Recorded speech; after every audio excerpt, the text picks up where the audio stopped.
तो पहले जेपी नड्डा और फिर प्रधानमंत्री नरेंद्र मोदी की तरफ से किसानों को लेकर पंजाब के लिहाज से जो प्रदर्शन चल रहे हैं बिलों के खिलाफ, उस पर बयान आया और किसान इससे आहत महसूस कर रहे हैं। आपने कुछ किसानों को भी सुना।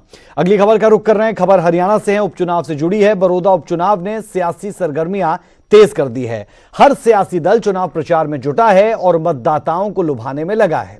इनेलो सुप्रीमो ओम प्रकाश चौटाला ने चुनाव प्रचार के दौरान बीजेपी कांग्रेस पर निशाना साधा, तो बीजेपी ने चुनाव में जीत के लिए मंथन बैठक की।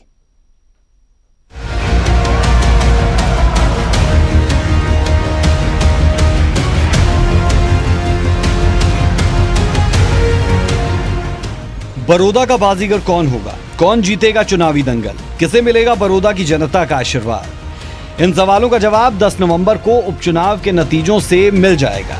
लेकिन अभी बड़ौदा उपचुनाव में सभी सियासी दल खूब पसीना बहा रहे हैं। इनेलो की ओर से चुनाव प्रचार में खुद इनेलो सुप्रीमो ओपी चौटाला उतर गए। उन्होंने कांग्रेस और बीजेपी पर निशाना साधा और कहा कि इन पार्टियों की सरकार में कभी विकास नहीं हुआ, विकास उनकी सरकार में हुए। आज प्रदेश पर 2 लाख के करीब कर्ज है। वो सत्ता से जाते हुए सरकारी खजाने में 1 लाख करोड़ रुपए छोड़कर गए थे।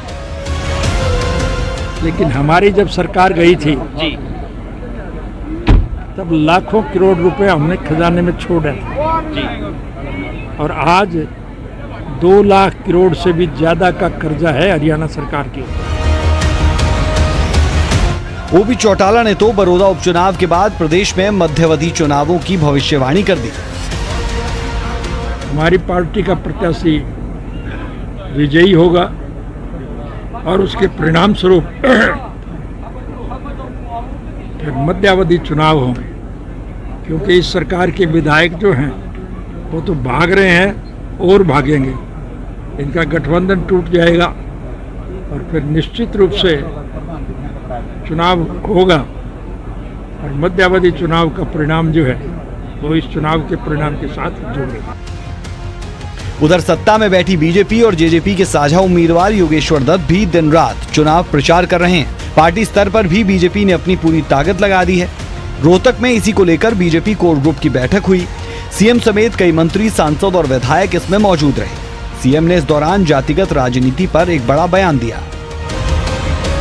हरियाणा में एक राजनीतिक कैंसर है और वो है जातिगत राजनीति।